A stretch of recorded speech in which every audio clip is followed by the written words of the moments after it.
Babam ne yapıyor buradan? Sonra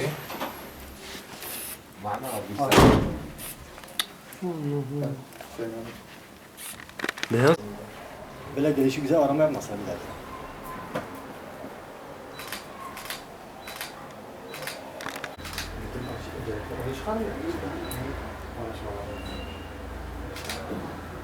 Işıkıyor mu bunu?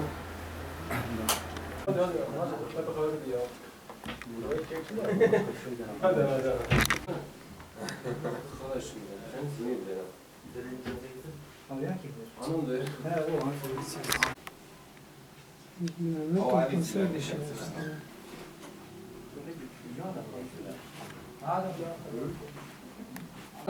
Hayat çıktım alır ben İskenderun'dan gideyim sen de oradan git. Beraber git.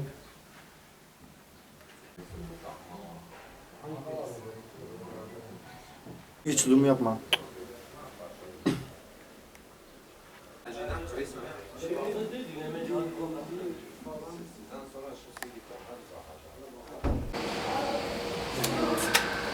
Tamam.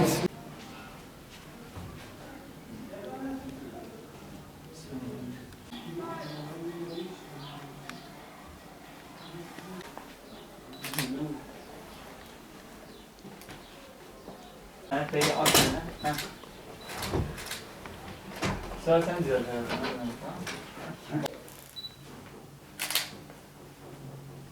Buraya bir basıyor.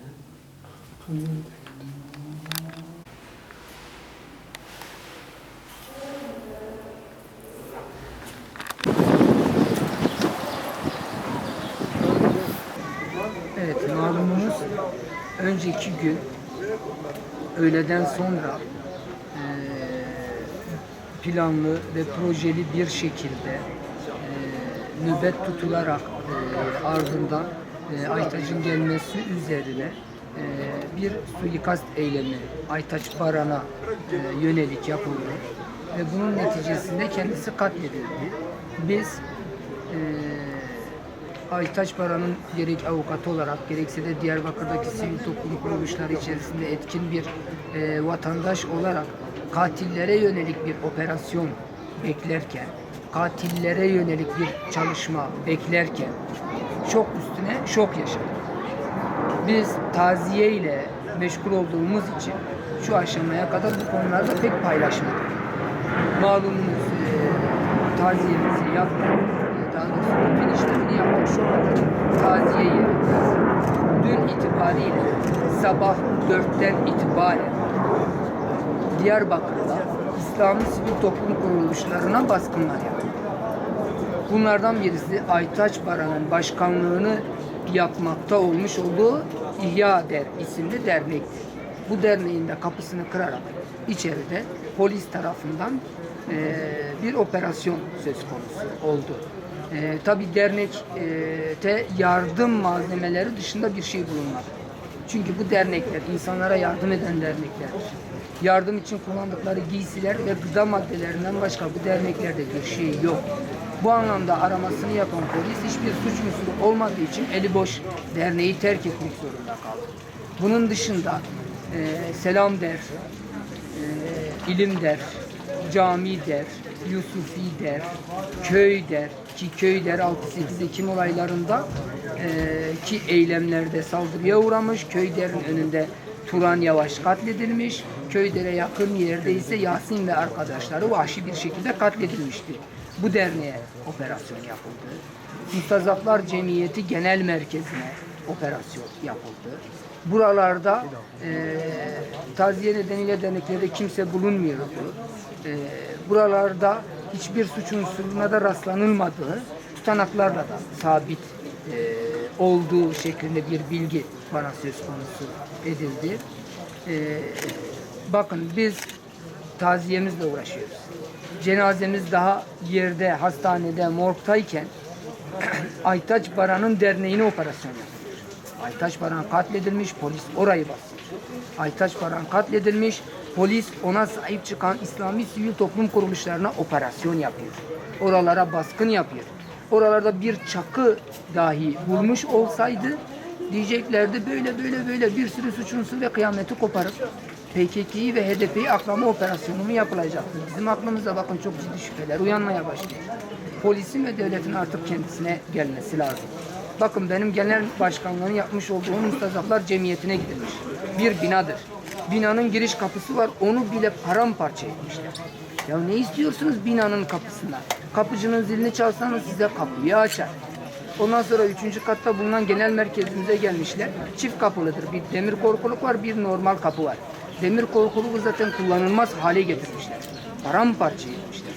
Diğer kapının da anahtar kısmını patlatıp kırmışlar. Kapıyı kullanılmaz hale getirmişler. Biraz önce siz çekimlerini yaptınız. Bu kapıların görüntüleri sizde. Derneğin içerisine girip her tarafı elem belem edip aramışlar. Bir çakı bile bulamamışlar. Burası bir yardım derneğidir. Burada yardım amaçlı kullanılan gıda malzemeleri ve giysi malzemelerinden başka bir şey yok.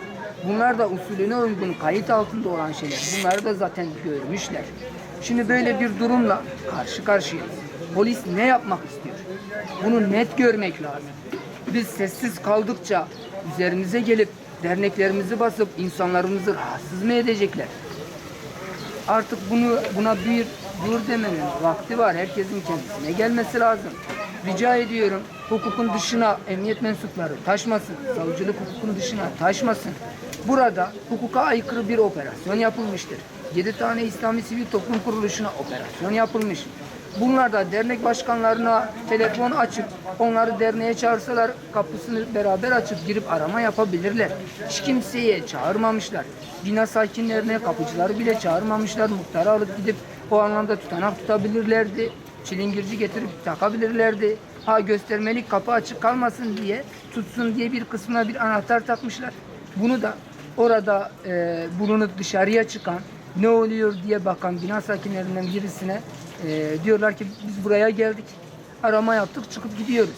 Yani bu anlamda gelip aramayı yapan, baskını yapanların polis olduğu da net bir şekilde belli.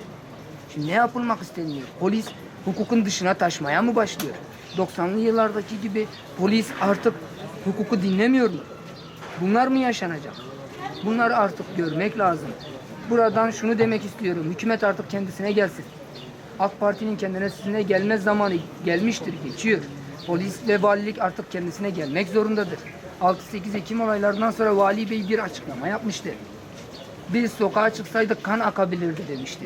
Şimdi duyduğum kadarıyla Diyarbakır Emniyet Müdürü de diyor ki bizi şiddetin içerisine çekmeye çalışıyorlar. Biz bunun için diye bir bahanenin arkasına sığınıyor.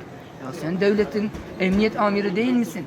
Sen bir suç işleniyorsa buna müdahale etmek zorunda değil misin? Sen katilleri yakalamak, eli silahıyla sokaklarda gezen insanlara müdahale etmek için o görevde değil misin? Sana kanun bu yetkiyi vermemiş mi? Sen katledilen insanlarla mı uğraşacaksın? Onların derneklerini, onlara gelip yardım eden, onun gibi olan dindar insanlara operasyon yapıp sıkıntıların oluşturulmasına mı sebep olacaksın diye. Bunu yapan da bir telefon açıp aramayla alakalı usule uygun davranman gerekirken hukukun dışına taşarak mı bunu yapacaksın?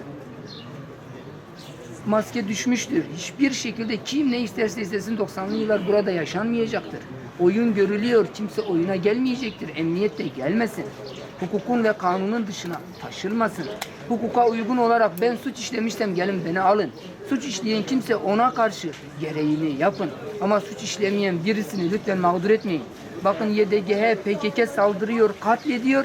Ardından polis bu sefer saldırmaya başlıyor. Halk artık bunu saldırı olarak görüyor. Hukuka uygun bir muamele yapıldığı zaman hiçbir sorun kalmayacak. Lütfen valilik de, emniyet de, savcılık da hukukun dışına taşmasın. Aramanın, eve gelmenin hukukta sayılan şeyleri var. Ben bir avukatım, iyi biliyorum. Muhtarı getirirsin, orada kapıcıyı alırsın, bina sakinlerinden birisini alırsın. Kapıyı çilingirle açarsın kimse yoksa, ulaşamamışsan. Ki bizim 24 saat telefonlarımız açık. Beni iyi biliyorlar. Her gün polisler arayıp bana ulaşabiliyorlar. Ben derneğin başkanıyım. Bana tebligat yapmalar ya da en azından beni arayıp derneğinize kapısına gelmişiz, içeriye arayacağız, gelin kapıyı açın diyebilir. Biz de gideriz, anahtarımızı da açarız, girip arama yapsınlar. Suç unsuru varsa bulsunlar, görevini yapsınlar. Ama hukuka aykırı bir şekilde ne komşuları, ne kapıcıyı, ne muhtarı almadan, ne bize haber vermeden kapıyı bir saldırgan gibi gelip patlatıp paramparça edip kullanılmaz hale getirip içeriye girip terör estirmek neyin nesi? Bunun artık görülmesi lazım ve bu tavırlardan vazgeçilmesi lazım. Bir dernek başkanı olarak bir hukukçu olarak şunu söylüyorum. Lütfen herkes hukuka uysun. Suç işleyen kimse neye mal olursa olsun onların üzerine gidilsin, gereği yapılsın. Suç işlemeyenler ise mağdur edilmesin.